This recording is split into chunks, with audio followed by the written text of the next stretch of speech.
मैं राम भक्त हूँ, मैं मोदी सपोर्ट हूँ, मैं बाबा का डिसिप्लिन हूँ। ये स्टेटमेंट सेफ लगते हैं, लेकिन जब ये स्टेटमेंट आपकी पूरी आइडेंटिटी बन जाती है तो खतरा शुरू होता है। आज समझेंगे कि बिलीफ को आइडेंटिटी में कैसे कन्वर्ट किया जाता है और ये डेंजरस है। आइडेंटिटी वेस्ट बिलीफ क्या है? हेल्दी माइंडसेट में मैं योगेश हूँ, मुझे म्यूजिक पसंद है, टेक्नोलॉजी में इंटरेस्ट है और मैं करंटली फिलॉसफी फॉलो करता हूँ। फिलॉसफी एक चॉइस है, आइडेंटिटी नहीं। अनहेल्दी माइंडसेट में बाबा का भक्त हूँ, यही मेरी पहचान है, यही मेरा पर्पस है, इसके बिना मैं कुछ नहीं हूँ। अब बिलीफ जब आइडेंटिटी बनती है, फर्क क्या है? पहली सिचुएशन में बिलीफ चेंज हो सकती है बिना आइडेंटिटी क्राइसिस के। दूसरी में बिलीफ चैलेंज करना पूरी पर्सनालिटी चैलेंज करना जैसा है। अब हम समझते हैं कि हाउ आइडेंटिटी फ्यूजन हैपन, ये होता कैसे है। ये प्रोसेस जानबूझकर और धीरे धीरे होता है। स्टेप 1, मैं बाबा को फॉलो करता हूं। स्टेप 2, रेगुलर पार्टिसिपेशन, सप्ताह में 2 से 3 बार सत्संग में जाना, रैली में जाना। स्टेप 3, दोस्त भी यहीं से मिलते हैं। स्टेप 3 के बाद आ गया आपका step 4, special language, exclusive language, word symbol जो आउटसाइडर नहीं समझते।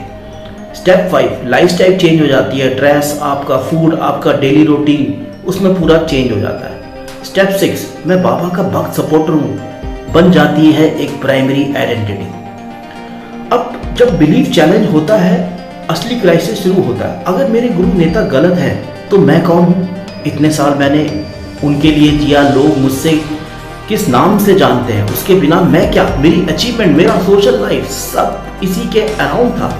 अब ये क्राइसिस इतना गहरा होता है, लोग फिजिकल सिम्टम फील करने लग जाते हैं, panic attack, insomnia, social relationship टूट जाती हैं,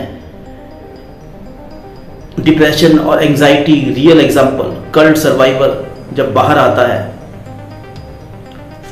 6 महीने में हर सुबह उठकर रोता था, मुझे समझ नहीं आता था कि मैं कौन हूं। 20 साल की लाइफ आइडेंटिटी सब वहीं छूट जाती है। अब ये छोड़ना इतना मुश्किल क्यों हो जाता है? इसके कुछ कारण है। सबसे पहला है मानसिक सुरक्षा। जब हमें पता होता है कि मैं कौन हूं तो मैं अंदर एक स्थिरता महसूस करता हूँ, क्लैरिटी मिलती है, डायरेक्शन मिलती है, लाइफ थोड़ी कम कंफ्यूजिंग लगती है।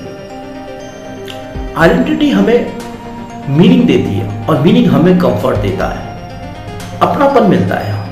अकेली नहीं होती हमारा, वो शेयर होती है हमारी आइडेंटिटी। जब हम कहते हैं हम सब एक जैसे हैं तो कनेक्शन बनता है, बॉन्डिंग होती है, ग्रुप हमें सुरक्षा देता है और हम एक ग्रुप में लॉयल होते हैं। मकसद और दिशा, जब आइडेंटिटी क्लियर होती है तो डिसीजन आसान हो जाते हैं। मैं इंसान हूं इसलिए मैं ये करता हूं। कई बार हम सोचते नहीं, आइडेंटिटी खुद डिसीजन ले लेती है। स्वीकृति और पहचान, जब कोई कहता है आप तो असली हो तो अंदर अच्छा लगता है, हमें देखा गया, समझा गया, ऐसा महसूस होता है और धीरे धीरे हम उस लेवल को निभाने लगते हैं।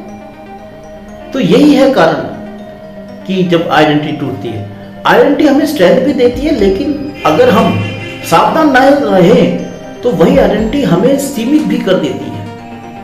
यही समझना जरूरी है भक्त को।